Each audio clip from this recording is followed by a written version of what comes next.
Our journey on additive manufacturing started many years ago. We started with electron beam technology, we expanded into laser technology on the research side, and when we got to a certain level of maturity, we thought we could then start investing in the production side. And several years later, we've ended up with a really world-class facility for the manufacture of electron beam and laser powder bed components for the aerospace industry. The benefits of AM are almost untapped right now. We see it as being a really disruptive technology, and it's going to affect almost everything that we do within the aerospace industry.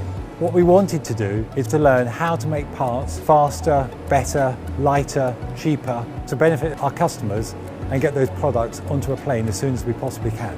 When we took over the industrialization phase from the R&T group, we recognized multiple things that were of concern to us. Issues that we addressed with the AM Pro was everything from the quality aspect of maintaining that powder, from recovery to requalification, the intense sieving operations that were involved in recovering that and then dispensing that back into the machines. We had potential contamination concerns from multiple containers from one to another, the risk of lost powder as a result of that handling. We've eliminated almost all of those issues as a result of the AM Pro.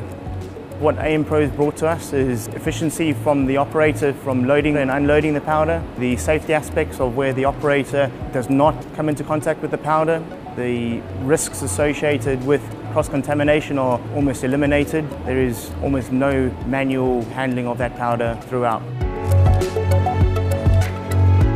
Reclaiming and making sure that that powder is maintained within its quality life cycle is absolutely integral to us. The whole philosophy of additive manufacturing, in particular to laser powder bed, is that we recover and reuse and requalify that powder as many times as we can possibly do. And the system that we've been using has allowed us to make complete efficiency gains on those fronts. The guys are finding that they can do more processes in parallel as a result of having to walk away from the machine after powder's been recovered. So there's a time cost there, something in the region of 3 hours, I would say, or more on a full height build from the recovering of the machine. The operators obviously can now do stuff in parallel, so it's a double efficiency that we're seeing from the AM Pro. GKN and Russell Finex have been working together for many years, and I'm really pleased to say that as a result of that collaboration, we've ended up with a fantastic piece of kit that's been in service now for over 12 months. Initially, it was difficult to find a partner that was willing to not only provide something that was off the shelf, but also something where they were happy to integrate. We've covered various pieces of equipment, EBM, laser powder bed, and containerization solutions. Both parties are learning. It's been a collaboration from the beginning to the end, and it still continues to this day.